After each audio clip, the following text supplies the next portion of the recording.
Hi, I'm BA with Bay Area Derby, and I'm going to show you a 180 in the transition, which is a great skill that you can bring from the derby track to the ramp.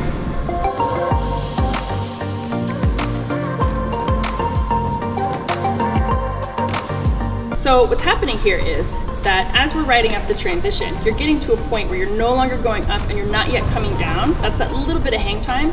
This is when you're gonna make the move for your turn.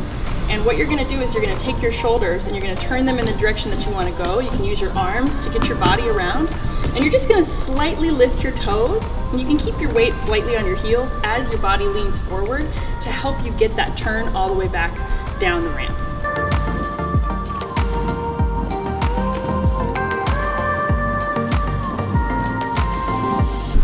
The beauty of this trick is that you don't have to drop in to do it. You can start by pumping, and you can do this trick anywhere on the transition. You don't have to come close to the coping if you're not ready for that yet.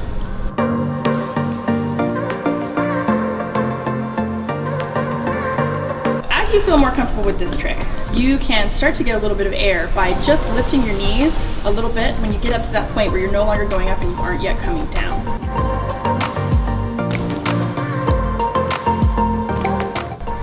Get to the top of the ramp here and you jump off of the ramp. When you land, you'll probably land pretty close to the flat.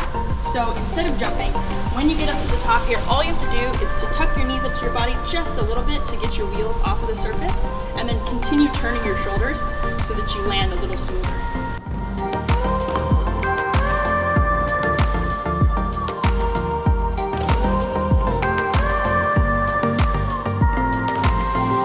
The 180 is a great trick to bring from the track to the ramp because your body already knows how to do it, and it opens the door to a lot of other ramp tricks that you'll be able to do in the future.